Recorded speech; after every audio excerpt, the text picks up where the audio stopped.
I'm the executive director for Whitman Birthplace, and Linda Sussman has been singing since 2020. She found us during the Zoom era, and she's just a wonderful singer, local folk singer that we have partnered with. If you think we're going to partner on another project coming up, and we're just so lucky to have her. Thank you, Linda, for being that person. One more round of applause, please.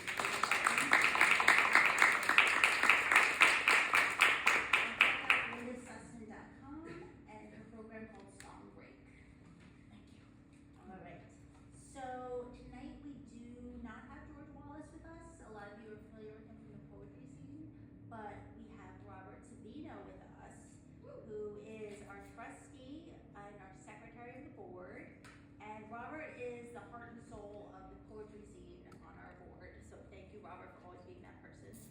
And we're so happy to be welcoming you here tonight on this beautiful day.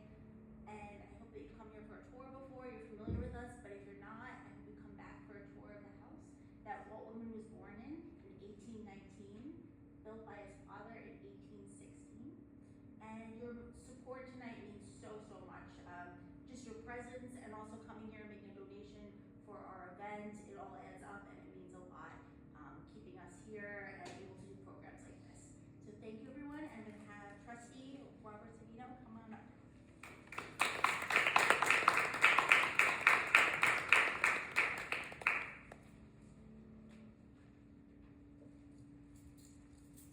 Thank you, Caitlin. Thank you, Linda.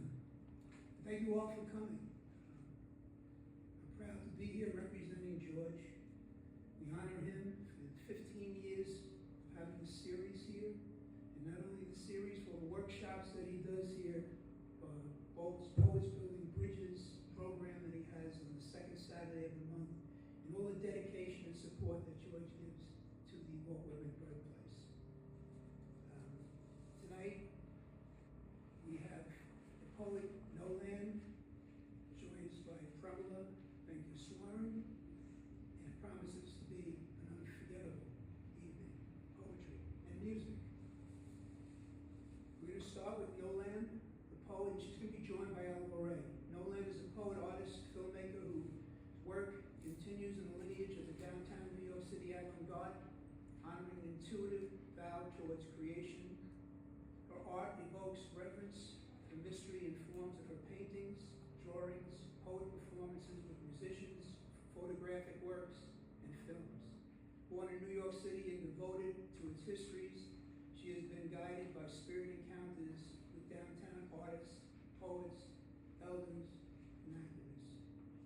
Oliver is a poet, musician, and composer. In 2024, his spoken word opera, Wool Gathering, premiered at the Barishnoff Arts in New York City and received New York Times Critics' Choice. Most recently, his work has appeared in the Brooklyn Rail and on Fall of America Volume 2, a musical tribute to Allen Ginsberg. He is the author of the subtract Rimbaud, Lost Papers. In 2024, he received a grant from the Peter S. Reed Foundation. He lives between Brooklyn and Tucson, Arizona. Let's welcome Nolan and Oliver.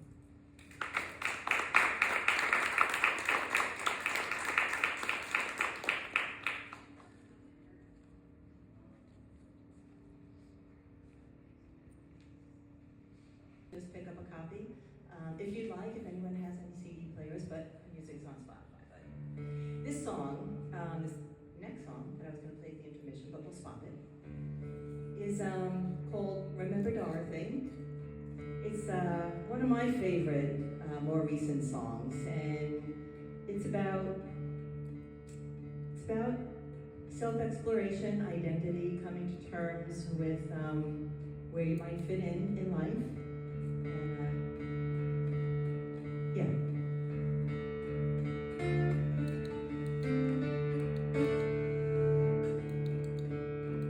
I'm gonna raise some hell tonight. I'm gonna raise it good. Take all the pieces of my life, lay the tracks where I know I should.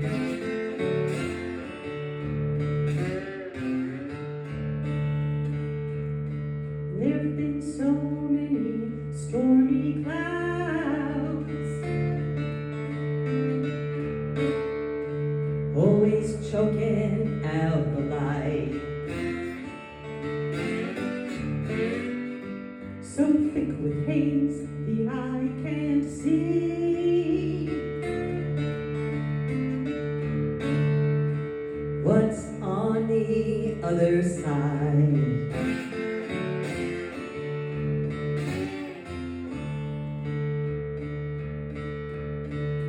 Remember Dorothy,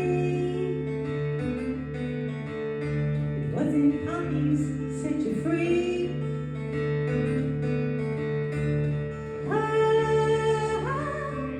Oh Dorothy, I now see what you see. I now see what you see. I now see what you see.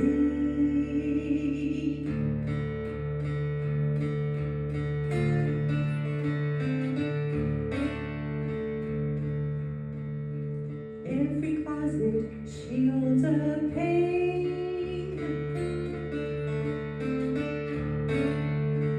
protects our deepest fear. The darkness simply harbors rust, where salt runs into tears.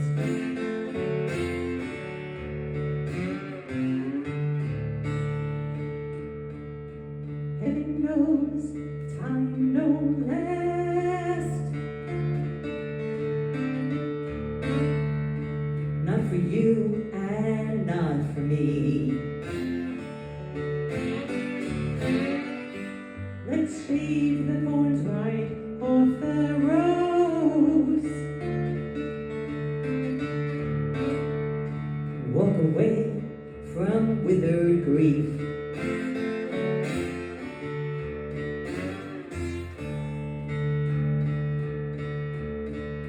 Remember Dorothy,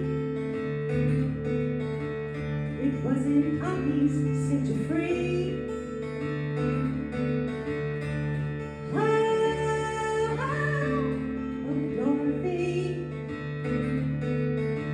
I now see what you see. I now see what you see. I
believer in no thing,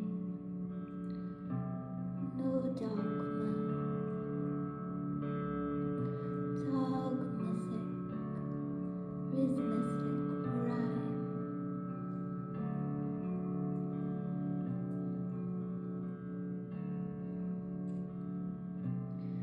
Could soothe a skeptic's spinning poet mind. Did you not summon the spot where you sleep through the sheer power of belief?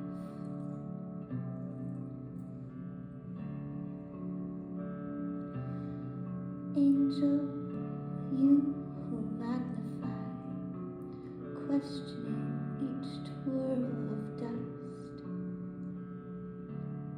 how to arrive in the place of trust in the shy lust for art, an elevated, humble airs. Who guided you, spirit, up noble stairs, up into the temple where the poets meet, the sheer power of belief? Mr. Rao is his real mystery with her ray.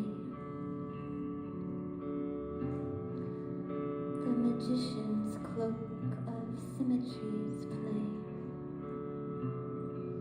And fast can you turn towards a vanishing act where swaths of ice shoot shadows back and pink fumes cut your teeth and choke out the wish to speak. Don't tell too many about the magic of belief. Beware, travelers, the ills of conceit and charlatans with turquoise and teal types of meat, and remember the walk. For the meek and the thundercloud that barrels down on your mutable power of belief.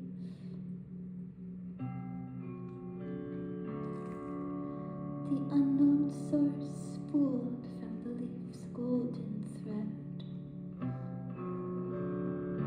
How angelic messengers arrive at your bed with clairvoyant blue dog. And the threads of telepathy summoned by your toweringly clear God fear.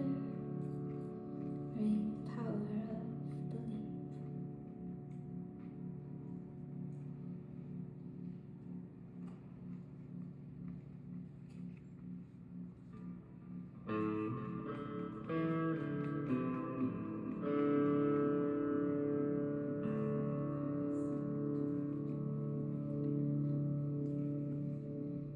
The messages of great poets to each man and woman are: we are no better than you.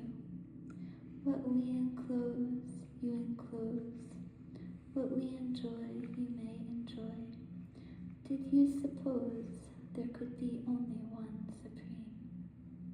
We affirm that there are infinite supremes, and that one does not countervail any more than one eyesight countervails another, and that men can be good or grand of the consciousness of their supremacy within them.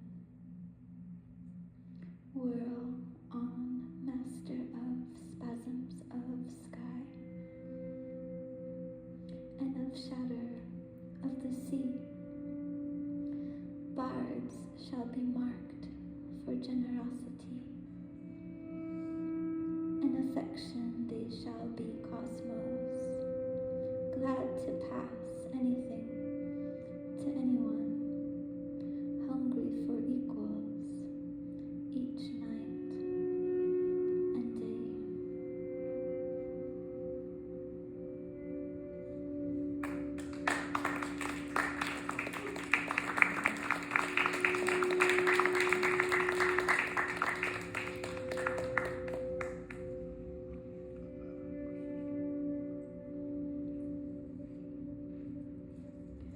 A flame she held underwater,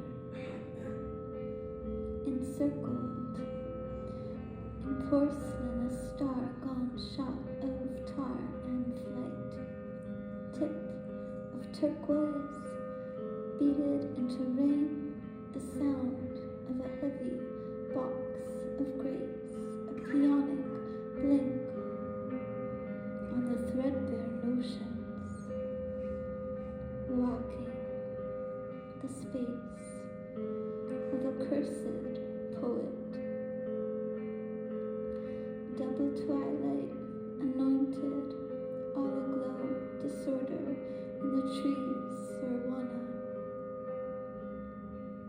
Second to none, crash of chemical orchestration in soul, in storm. Vapors of she divine and wrathful.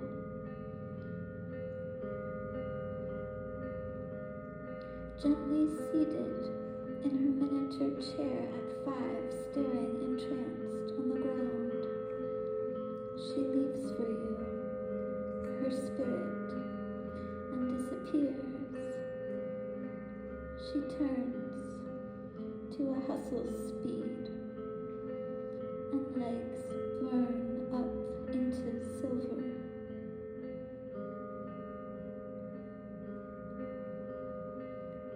Seekers excavate the jewels of difference until declare there is only one road, and it goes in a holy mode.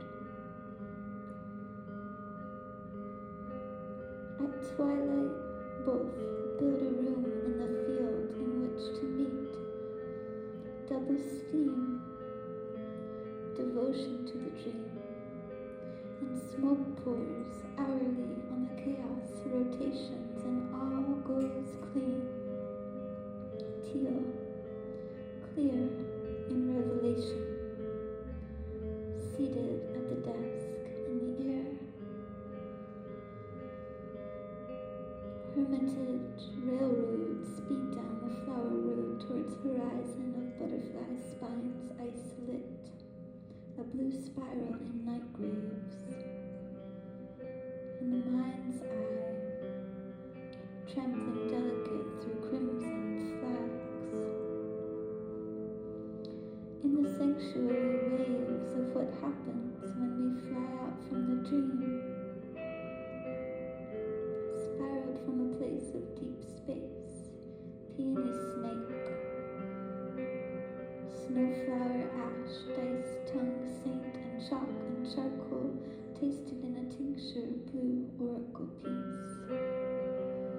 In a tiny glass bowl, molten, fused neath trapeses to escape, to an office of wild flowers, where the call comes into view.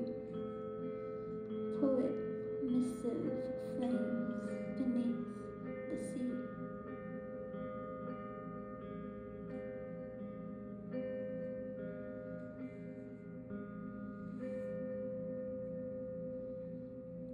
The thing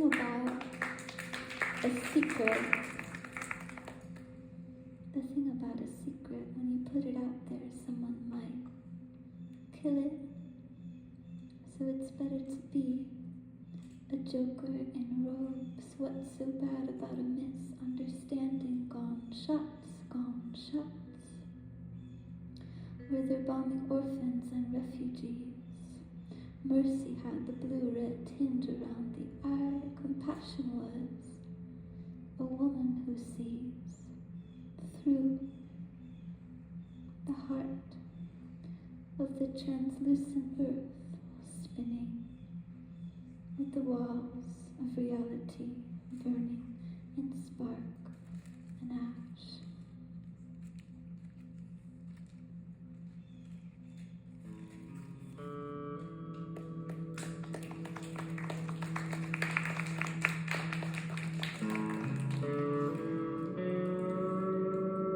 This is Oliver Ray on guitar.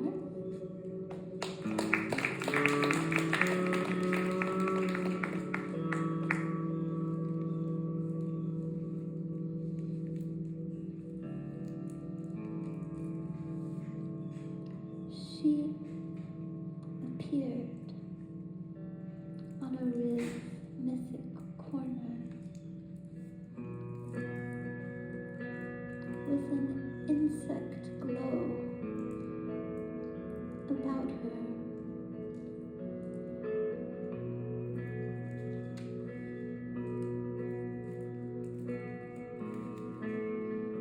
Seeking the gemstone diplomat, hideous midnight crash. Midnight was her bride, and mercy was her cry. Nexus of the bad luck spot on a runaway train to Venus, she was putting on minds like costume skirts, like rouge makeup blushed on the vastness void of the mind. Thoughts so vast they vanished before they arrived.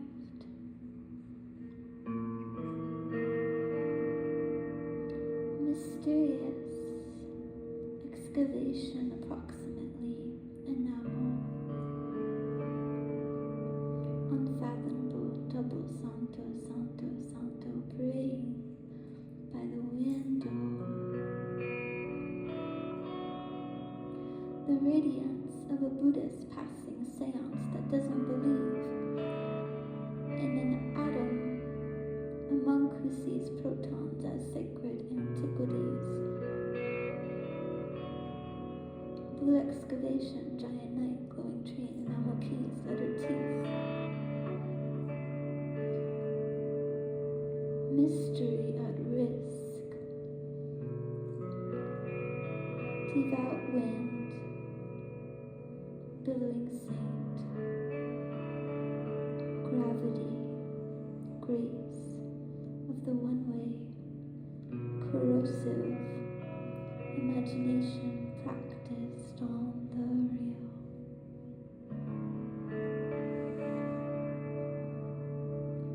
Trying to trace this woman with a translucent history, scrutiny by her flashing window pane. She abandoned the chasing pennies operation, prayed by the window, putting on minds, like putting on airs, like putting on tears, like putting on lies, like putting on thoughts, like costume skirts. Think like snake. Think like saint surrounding the snakes. Think like gossip being the devil's teal radio and do escape. Think like talking out both sides of your mouth like aquatic bass booming on the tiny taste of a nectar womb. Think like shamans throwing up the frequency like a veil of tears on a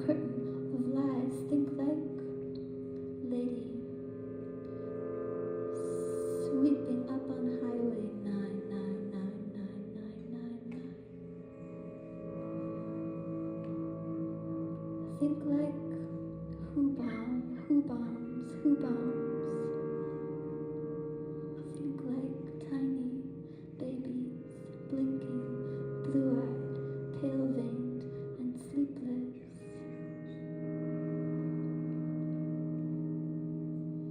To be able to feel another's mind. To be able to feel another's troubles in your heart. If you do not feel it, moral essence, morality. Take for essence, not for sense. If you do not feel it, you should strike your head against the wall. Strike your head against the wall of your heart.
Through me, many long voices. She speaks in other people's turquoise teeth,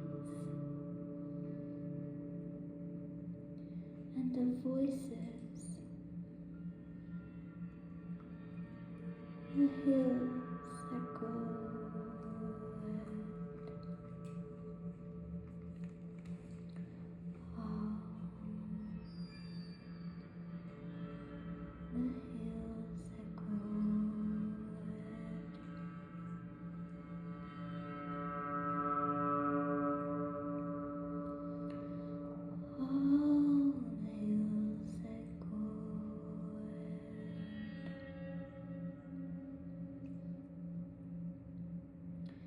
Flowers that clean, and the waters that clean as I go.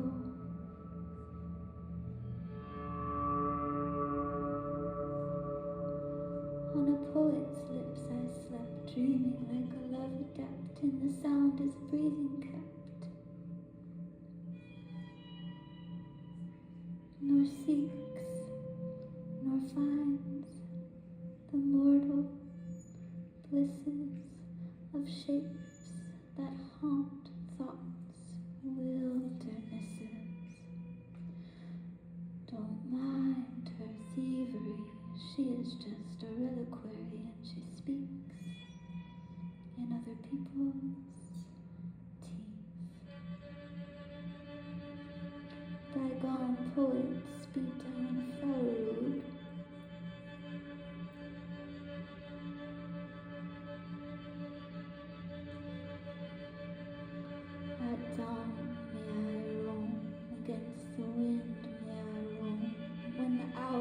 couldn't mehr rum.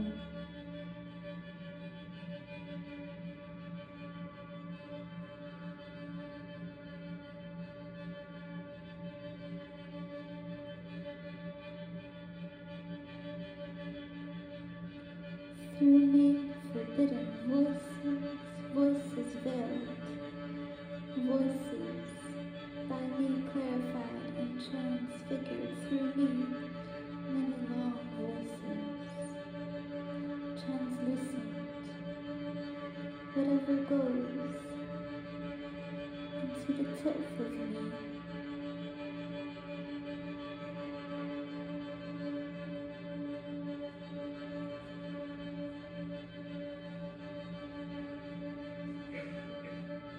No matter the darkness,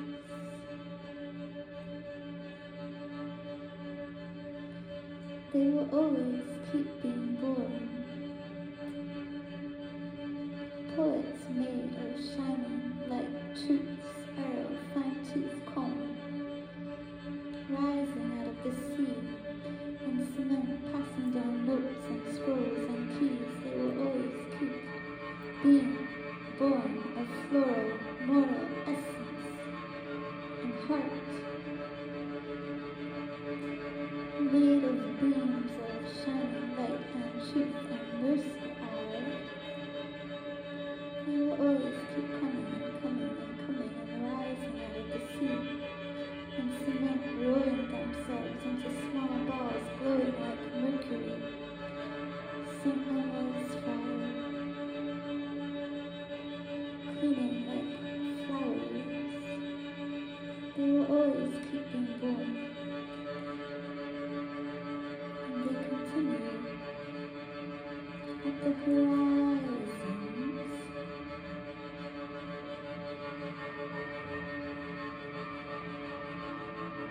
We are the first ones have fallen.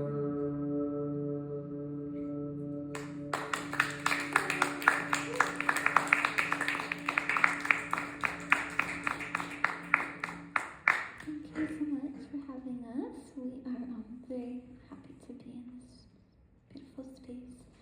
Oliver, please seek out his work as well. He's a great poet and composer. My name is Noland. I have some books over there. And thank you so much.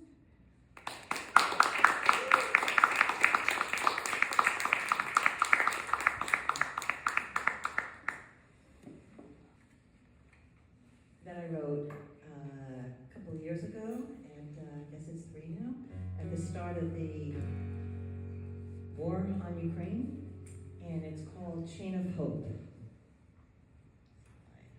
It's been a while since I've seen this.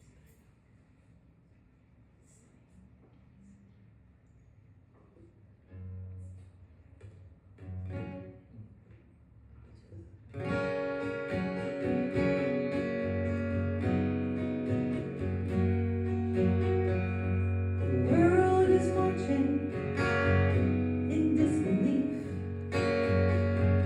and the tears are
Linda is an award-winning singer-songwriter whose musical mix is alternative folk and blues that digs deep into shared human experience. Very much worth listening to. If you want to really hear some nice music and more of what you did here, check out that CD.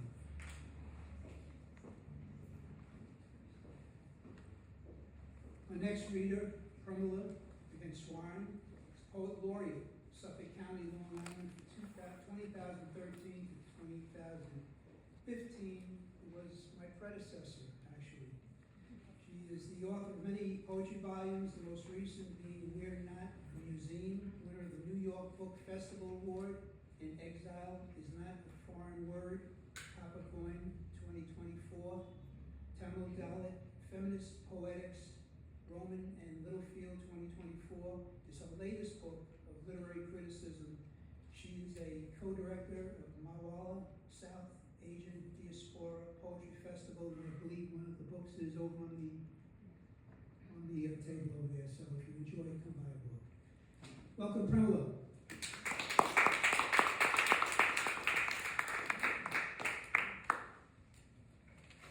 Thank you very much, Robert. And thank you, Caitlin. And thank you, George Wallace, who's not here. And thanks to Walt Whitman Birthplace, my favorite place on Long Island.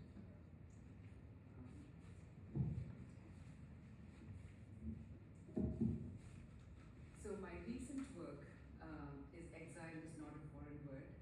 And I got it published in India. And I had my book launch in India, in Bangalore, at the Literary Festival. And simultaneously, I also had my book of literary criticism, which is on Dalit poetry, that came out.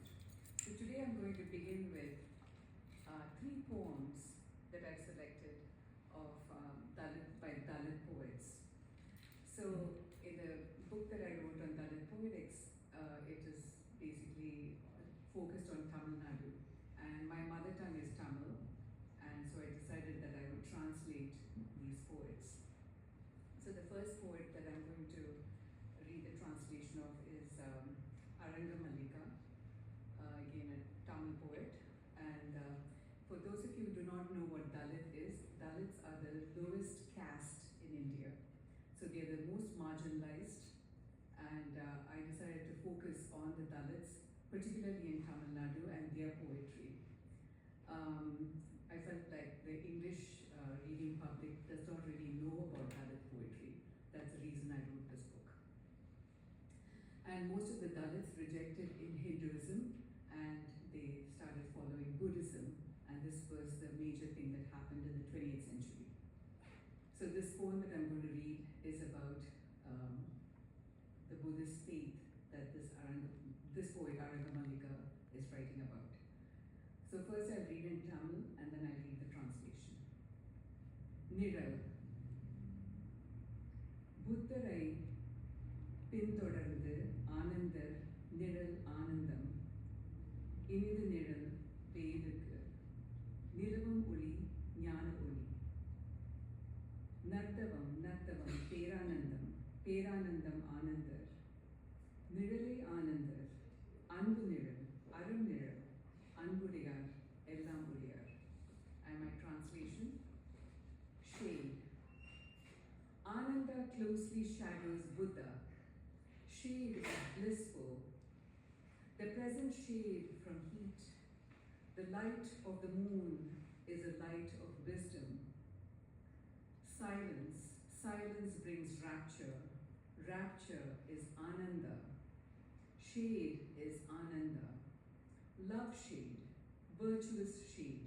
Love is everything.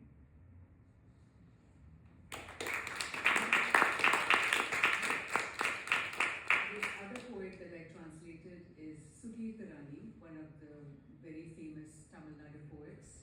She's now much more widely known in India, even in the other parts of the country. And I decided to translate this particular poem, and it's called Parakadavul. And I'll translate that in a little bit. Parakadavul. Chulluvirீர்கள் முதுகு விரியக் காய்ந்தால் அதன் பேர் பரவேல் உலரும் உழுத்து தானியத்தை அலகு கொத்தி விரையும் அது பறக்காக்கும். கையில் இருப்பது மணிக்கட்டோட பறித்து சென்றால் அது பரநாய். நிலத்தை உழுது வியர்வை விதைத்தால் அது பரப்பாடு.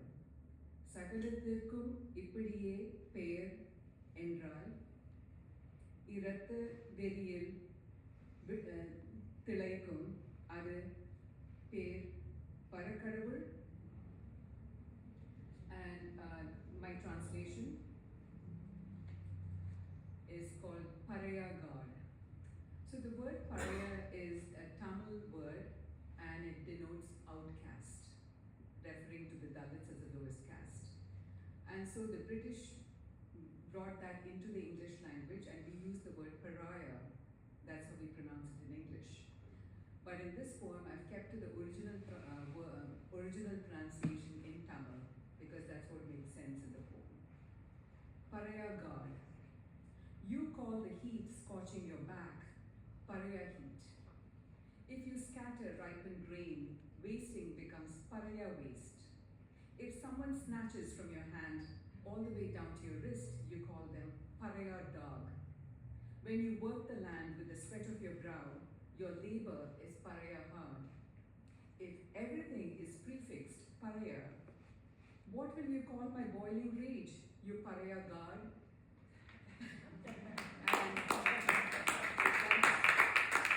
And that's exactly the tone in which Sugitharani writes. She brings out the rage of her people. And this last poem in Tamil, which I will be reading to you, is by the Sri Lankan poet Pramila. She is now living in exile in this country. She was exiled from Sri Lanka because there was a fatwa on her because she wrote about women and she actually pointed out all the problems with how Muslim women are being subjugated. And because of that, there was a fatwa and she's in exile.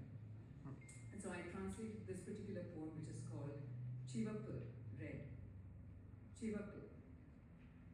Magar கேட்கிறான் ஆண் பிள்ளை மருதாணி வைப்பது கூடாதா அவமானமா ஹரமா எனது பதில் ஆணும் அறியா பெண்ணும் அறியா மருதாணி யார் கையிலும் சிவக்கும் சிவப்பு கூடாது நிறமல்ல அவமானத்தின் நிறமல்ல சிவப்பு ஹரமும் இல்லை சிவப்பு காதல் சிவப்பு காமம் சிவப்பு தோழ்மை சிவப்பு போராடம் சிவப்பு இடது சிவப்பு திண்மம் சிவப்பு திரவம் சிவப்பு உதிரம் சிவப்பு கொண்டாடு சிவப்பு வெறுப்புரை விலகு இரு. And this is my translation, red. My son asks if boys can wear henna, if it is shameful, if it is haram. I answer, whether one is a boy or a girl, henna colors all hands red. Red is not the color of water, nor is it the color of shame or haram. Red is the color of love, red lust, red defeat, red riot, red left, red solid, red fluid, red blood. Celebrate red. Stay away from your hatred of red.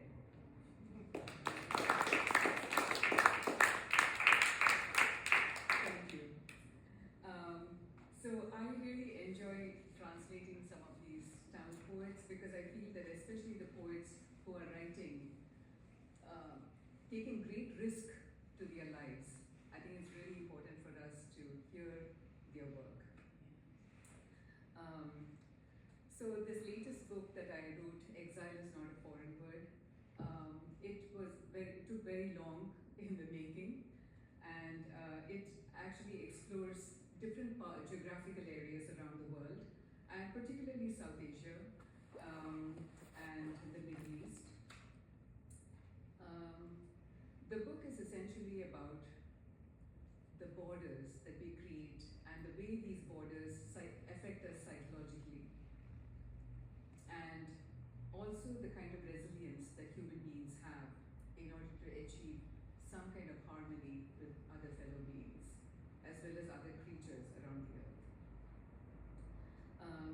So I'm going to first start with the title poem,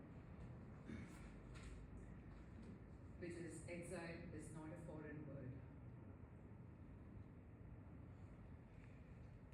Exile is not a foreign word.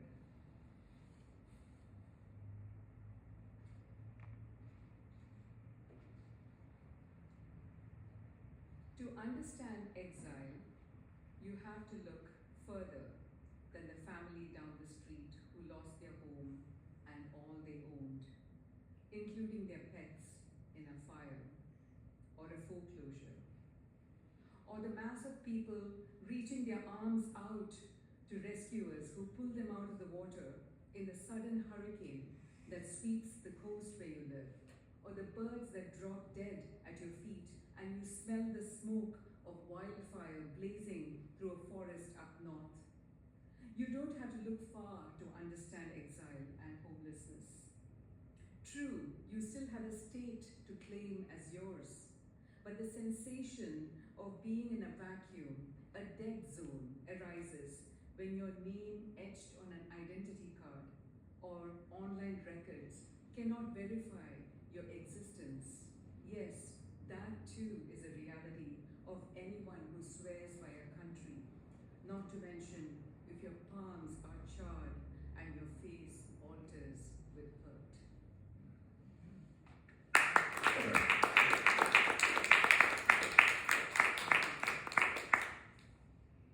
Thank you. That's the title poem.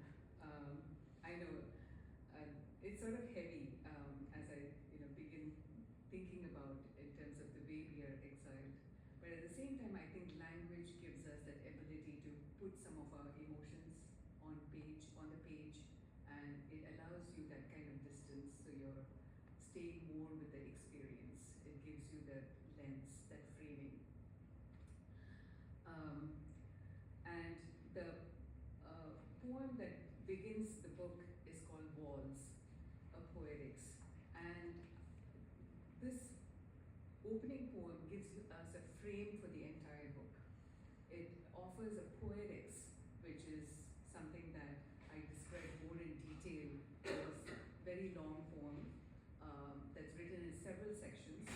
And so it offers that argument for how one can really write about borders and why it's important to write about them. So I'm going to read you two sections from this long poem. Walls, a Poetics. Hannah Arendt wonders about thoughtlessness. Our pushing thought aside like a stone caught in the mouth while chewing dinner. How we willfully look at or away from atrocities. Driving on Pond Path on an early February morning, my worries turn to dust when I see the sun, a fat gold semicircle, rising between the trees. By day, the sun's wand exposes the bones of the city, awakening foul air, the hues of dawn distant. I am unnerved by the thought that I can be violent towards the ones I don't recognize, who are different. I send my thoughts out like birds to the borders, willing joy to people remaining unknown, reduced to numbers. How brave am I to think of others before myself, illuminate my world with thoughts that can dismantle walls.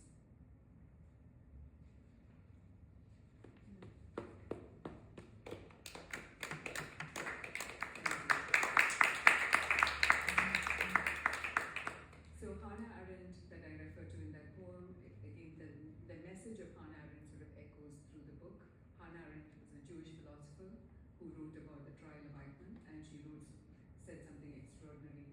I mean, it was controversial because she said the oppressor can become the oppressed, and that was something controversial when she wrote it. So this other section that I want to read.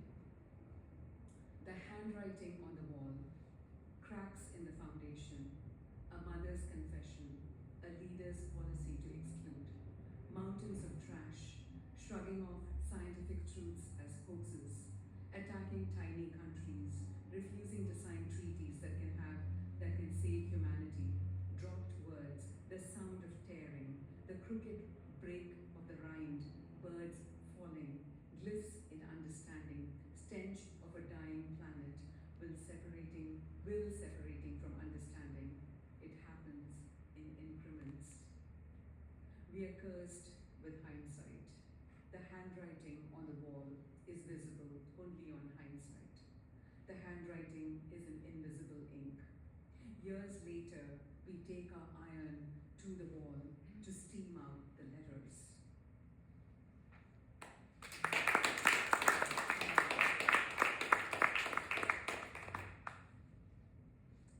And the final section of that long poem.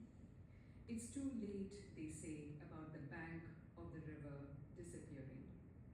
After the hurricane, we stand on the porch, waves crash below. The beach is gone. Our house seems to hang by a thread. When a city vanishes, the rescued are on new land, readying to build again.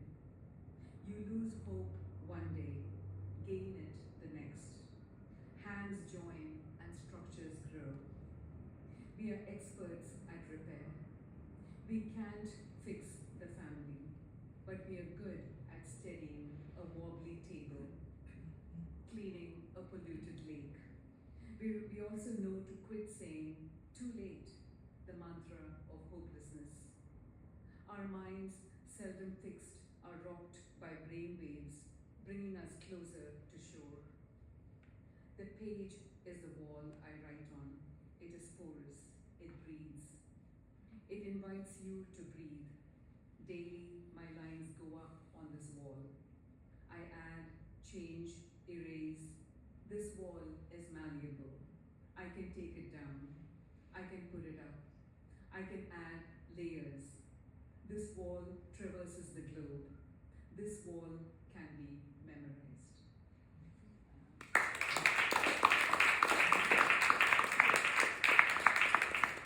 Thank you. So I was also reminiscing about things in my childhood, events that happened in my childhood. So I'll read about one particular event, and this is again from the point of view of a child.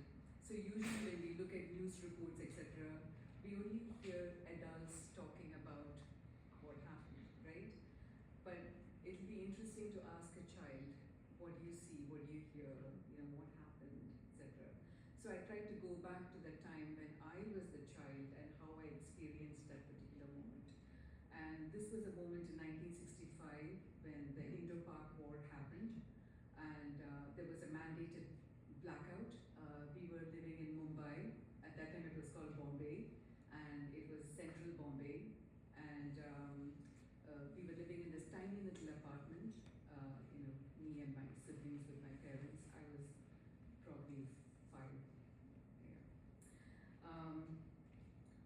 So the child reacts to the blackout.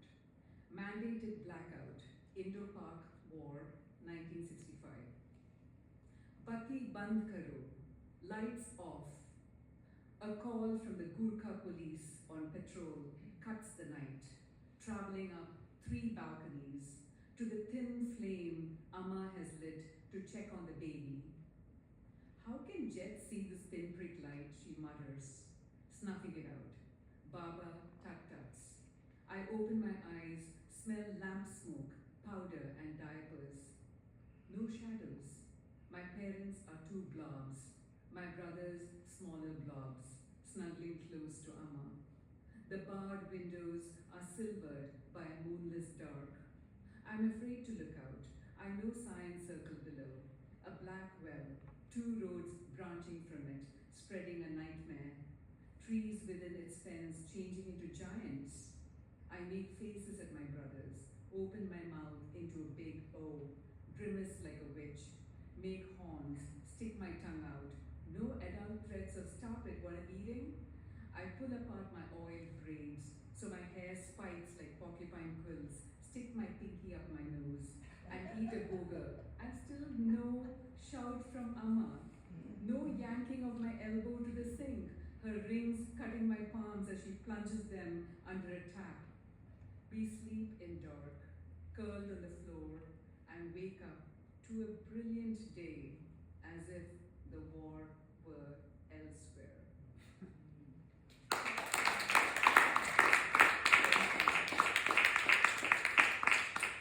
Thank you. It's always interesting to look back at historical periods and then think about how you reacted as a child. This next poem I want to read to you. It was my reaction to what was happening in Afghanistan over the past several years. And this poem appeared in the journal called Mom Egg Review. And it's very interesting that they chose this poem. It's because it's called Women for Women, and how the women are thinking about themselves and their daughters. Women for Women. We are staying right here. We are not leaving. Even if planes are waiting to carry us to a different reality, a different country. Why should we leave uncertainty to a different uncertainty? You say we'll be killed here. Our lives have always been precarious. A falling star was no falling star, for we became ash. If we escape, who will support the women who depend on us? The girls whose dreams are just beginning to sprout. In this gnarled land of brown mountains and houses pockmarked with bullets, we are ships, our shawls buffeted by winds. We've tasted iron and felt coarse voices of authority sandpaper our skin. Rules knife us into obedience. Maybe we know what to expect, or perhaps we don't, when we step into violent light. We know our place is to make space for our sisters, mothers, daughters, even if it means breathing our last breath. Our terms go unheard. Our knell sounds clearly across our land, our beautiful, relentless Afghanistan.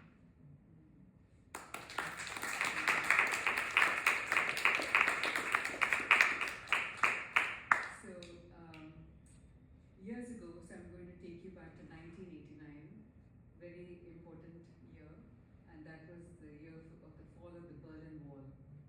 It was also the year of perestroika. Perestroika was declared in Russia, the former Soviet Union, and it broke into several republics, several countries. And so this poem emerged out of that. Berlin Wall, 1989. My husband, on returning from Germany, hands me pieces of the Berlin Wall, wrapped in Deutsche Zeitung. Jagged cement, some powdery like fudge or pie crumble. People collect them to remember the terror, the cementing of hearts. In my palm, I see the crumbling of sorrow, soft pulsations of joy, feeding empathy into brick and mortar. For a long time, I keep the dregs in my purse. They seep through the paper, smearing my makeup and ID like flour. So each time I dust my fingers, I know why walls rise wickedly from the earth.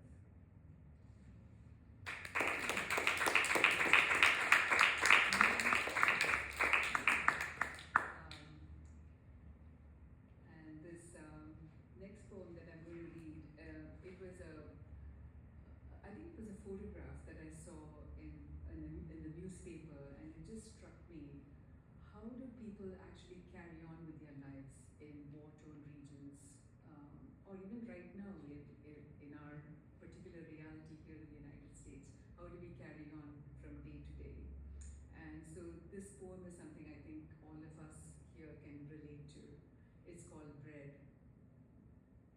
After the explosion, after the unruly scattering, uneasy quiet on the streets. Shut windows, litter.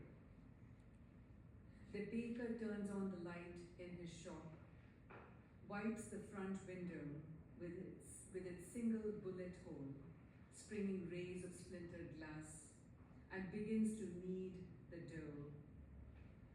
Someone's got to make bread even during war, he says, matter-of-factly. Soon, people will step like shadows onto the street, weave their way to him, and carry home a loaf to be shared.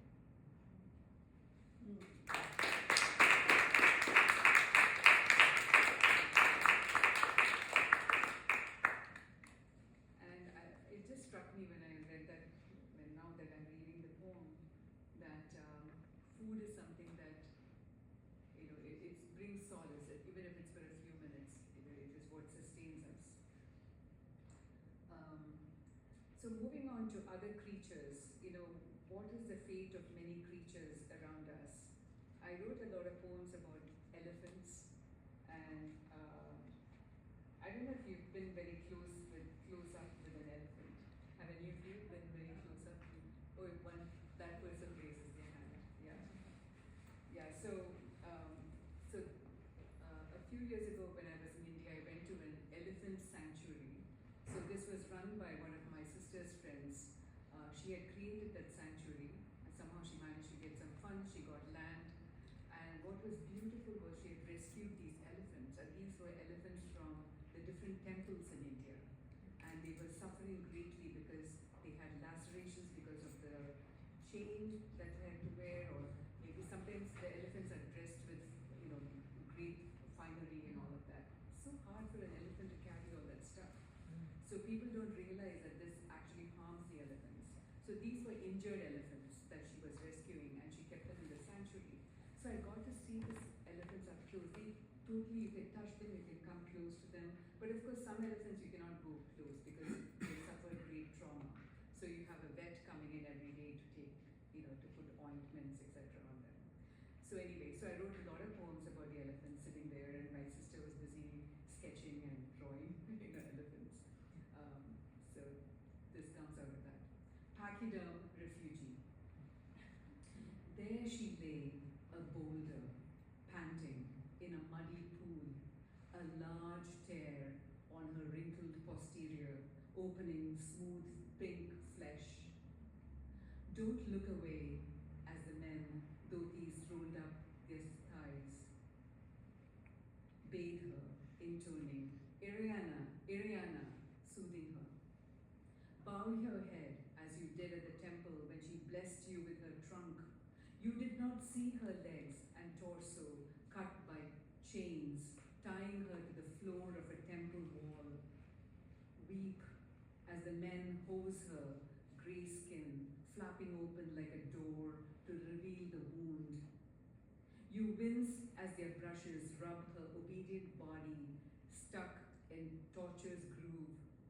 Her fan-like ears had received her kin's cries, now are calmed with ointments, therapies embroidering her with balms to reverse years of abuse in devout dens scented with incense. Her knees are reverse L-shaped as she offers herself to treatment. Heavy with grief, you kneel, your palms praying to pressed together.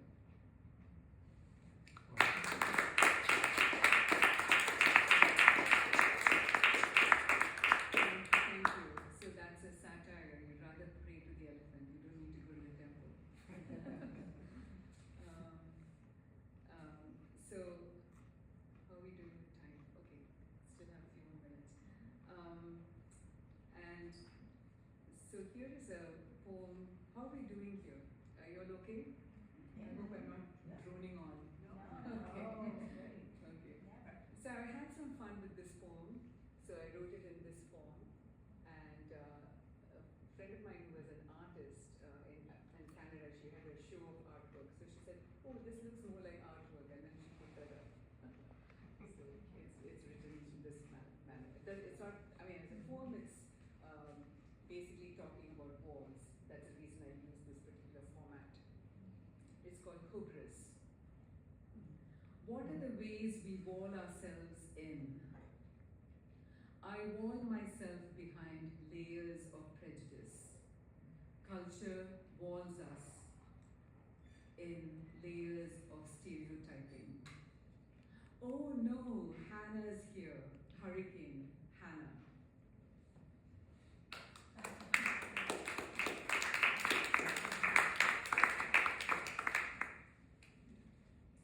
And I usually write like long poems, and then after that I go back and then I cut out a lot of stuff, and then sometimes a little bit remains, and I try to salvage something.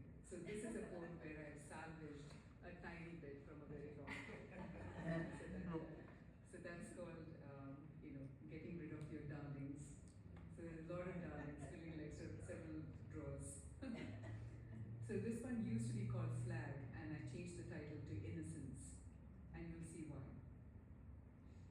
A child bends down to pick up what you lost, smooths down the fabric, star after star, dust on her fingers, and skips up to her mother's call in the dusk, the cosmos in her pocket. So innocence, right? So the child is, children always remind us about what's important. Even the things that they say, oh yeah. Now I'm having a lot of fun writing stories for my granddaughter. So I, tell her stories, and then I say, oh, that was a good story, why don't you write it down? So I try to write them down, so I don't forget. So throughout my life, I've been thinking a lot about women and women's oppression, how we negotiate the world, how we try to get little slivers of what we call freedom, right? So this particular poem, it actually appeared in Long Island Quarterly, which many of you must be familiar with. And so this is called Looking for a Rung. And it has a couple of names that you must be familiar with. Isis, the goddess, the Greek goddess. She was Horus? Horus was the husband, right? Or was it the son? The son, yeah. And then there's other name is Anarkali. So the legend goes that she was actually entombed, because there was a controversy about her not, people didn't, the royal family didn't want her to be, she was in love with the prince, so they basically entombed her. So it was, so I was thinking about some of these mythological stories when I wrote this poem. Looking for a rung. Anarkali is caged within brick walls, shaped into a myth, romanticized. No one declares her death a homicide. How many pillars house dead women's bodies? How many pillars house dead women? Slaves, courtesans, rebels in mansions reeking of glory. Isis transforms into a sparrow in the king's palace, flies around the pillar in which Horus is buried in order to release him. She revives her lover to regenerate the earth. Women, how do we revive ourselves from the walls burying us? It's a good question to ask, as all those rulers keep coming from our administration. And this one is an ekphrastic poem, and I was looking at the paintings of a very famous Indian artist, Amrita Shergill. You can actually find her art online. And this was a particular artwork, particular painting she did. It's called The Bride's Toilet, and it's an oil on canvas that she painted in 1937. A lamp in the dark. Why are the women solemn as they comb the Do they hear a door slam somewhere? The bride, aflame in a maroon sea, her hair a raven's wing, sits straight and still. The maids are soft petals of earth. Dawn stirs outside, lighting the windows. Unseen leaves rustle. Grow, grow and weep. Whispers scatter like fireflies. Amrita, I see you in the women's gaze. They too hear the falcon's call. The bride studies the ground. She is a lamp that does not want to be snuffed out. Thank you.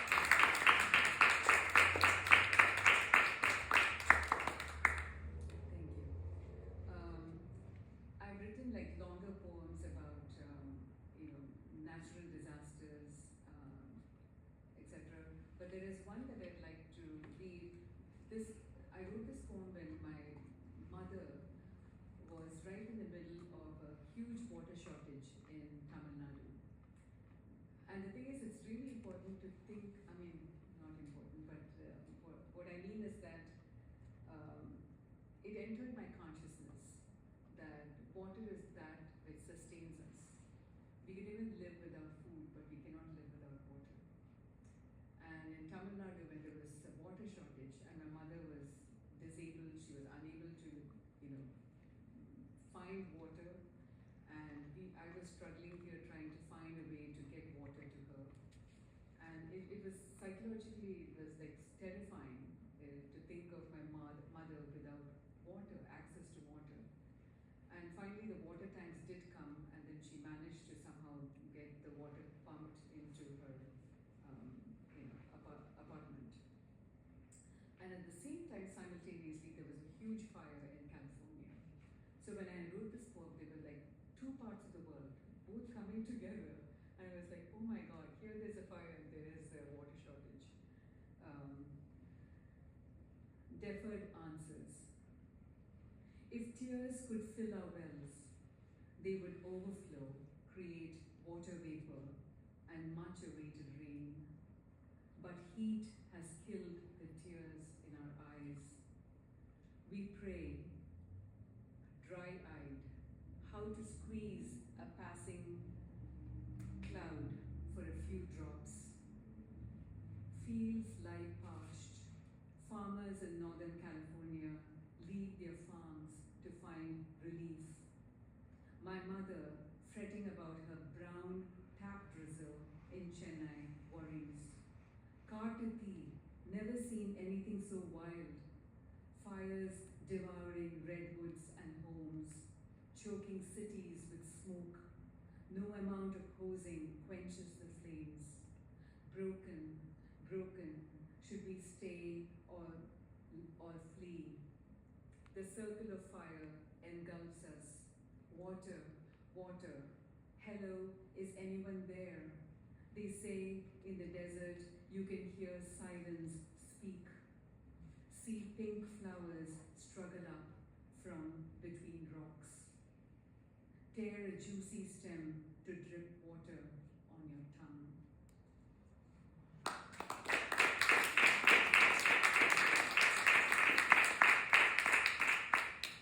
So I'd like to end with these, actually, a poem from the book, and then two love poems and a song.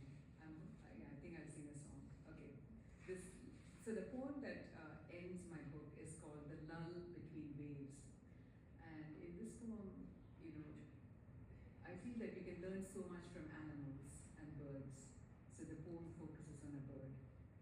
The lull between waves. Clouds press against the sky, testing its give. Where the grey cracks, a sliver of light touches white-winged acrobats above speeding surf. We worry about the clawed-out beaches, our homes inches away from a breaker rolling in to grind us in its maw. We pile sandbags, raise embankments. For now, we trace the shoreline. Look how winds lift gulls and drop them. A heron rises high into the air with a crab in its beak. He lets it fall and swoops down to catch it, misses, then picks it up from the sand, flies up again, drops it, and swoops down, misses. Over and over he repeats, reveling in his play, his compatriots witnessing his clowning.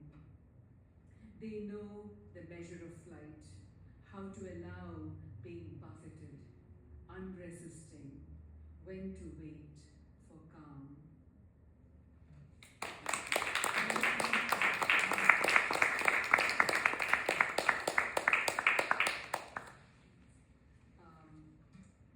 So this next poem is called A Lover's Entreaty. If only you could step into my doorway, see seawater lapping on sand, you will remember your old world, the same slap of water against boats, trailing the moon. So darling, come in through your door. So darling, come in through my doorway and walk with me.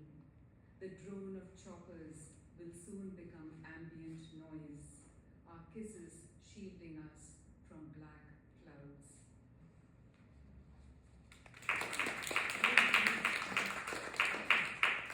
And I actually begin this book with a love poem. It's called, Is This Love That Stone-Clad Treaties Cannot Sunder? Behind her Madras headscarf and his hat framing it above, her fingers claw the wall to rise higher to lock her lips with his. The couple just inches apart, the concrete rising between them, an open sky above, birds migrating.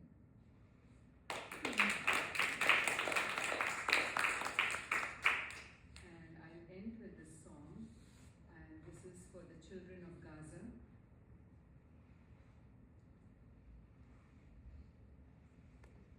And it's called Wind in the Dunes.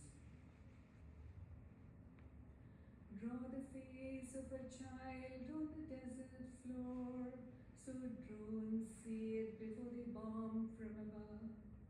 Let the sands shield us so the plains retreat. Let the wind play in the dunes. Draw the face of a child on the desert floor, so drones see it before they bomb from above. Let the sands shield us so the plains retreat. Let the wind play in the dunes. She danced into my life, stepping out of the rubble, raising her fist at the world. My tiny girl got back half the body she lost, a glass eye, a new face, a leg and a face. I'm sorry I couldn't shield you, my child, I said, surprised when she danced into my life. My tiny girl got back half the body she lost, a glass eye, a new hand, a leg and a face. I'm sorry I couldn't shield you, my child, I said, surprised when she danced into my life. She danced into my life, stepping out of the rubble, palms open to receive my word. Draw the face of a child on the desert floor, so drones see it before they bomb from above. Let the sand shield us, so the plains retreat. Let the wind play in the dunes. She danced into my life, stepping out of the rubble, shaking out the dust of the past. A tiny thought stirs in the wind in the dunes. The thought becomes a poem with the wind to the dunes. A tiny thought stirs, the ghosts awake. You and I sing its tune.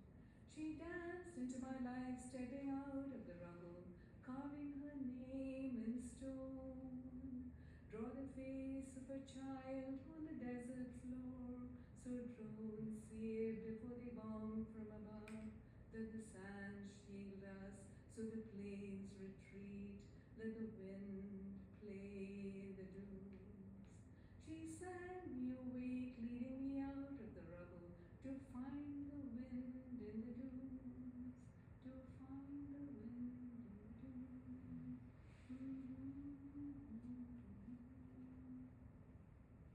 Thank you very much.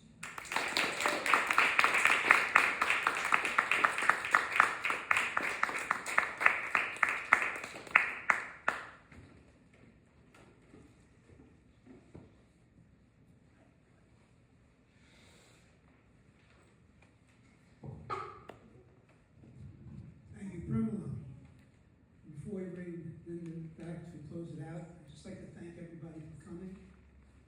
I want to thank Caitlin, our director, our executive director here, for taking the reins of the Walt Whitman Birthplace and leading us into the future. I want to thank Jennifer. Who is Jennifer? Our events coordinator who sets everything up here, put your snacks out.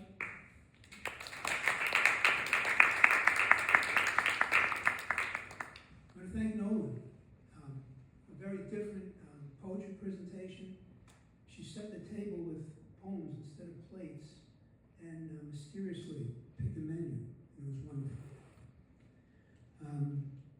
Pramila for its historic poetry, history, and also for the translation. Translation for us poets out there, you know it's not word for word. You have to steal the spirit of the writer to be able to do his translation. Linda, thanks. Thanks first. And there's books out there, Linda's CDs out there. There's plenty left except the one I took. And I want to, last but not least, especially thank George for 15 years of working with Whitman. Thank you. Linda.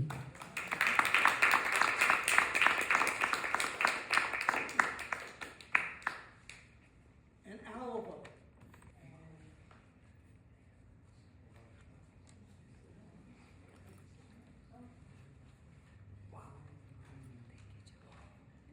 So I'm going to do a song that I usually don't do, and it's also one of my newer songs, but I would love for you to sing on the refrain with me. So, sound good? Can you do that? Will you do that with me? So it's really easy. All you have to do is, so I should first preface and do a little setup here. This song I wrote during the lead up to the presidential election. And it is a song about chaos and what we do, what we were doing, what we continue to do as a way to cope. So the line that I hope you will sing with me is, the song is called Run from the Lightning, and that really is the line you're going to sing, but it repeats. So it's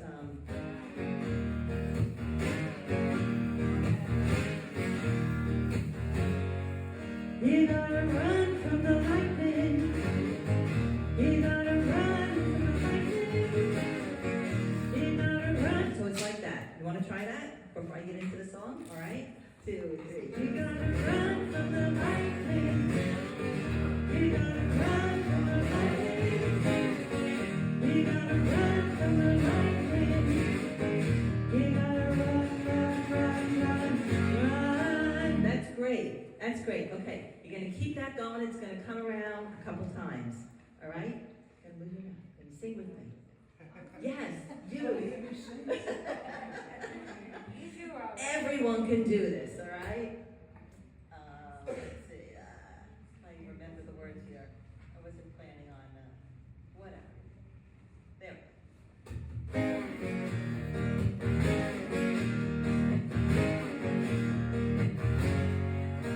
There's a train on the loose, running wild and fierce. What it's bringing, you don't want to be near. So don't stand in the rain if you don't want to get rolled. When the brakeman yells, clear the coast, you gotta run from the lightning. You gotta run from the lightning. You gotta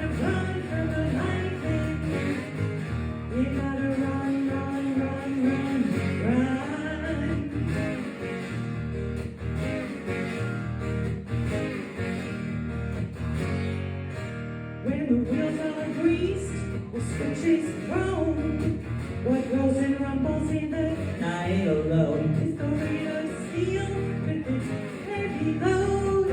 What its hiding lies way below. You gotta run from the lightning.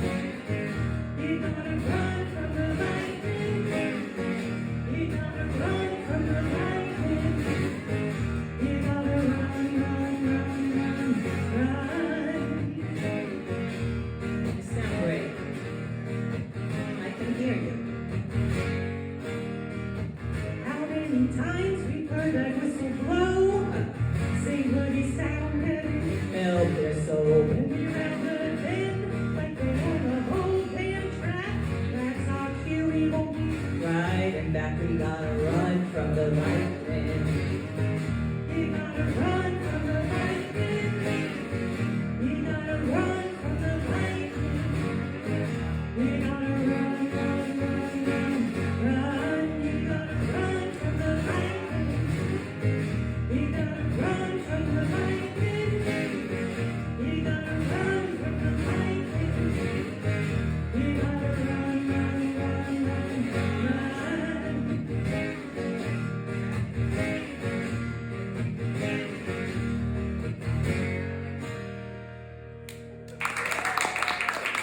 Thanks for singing.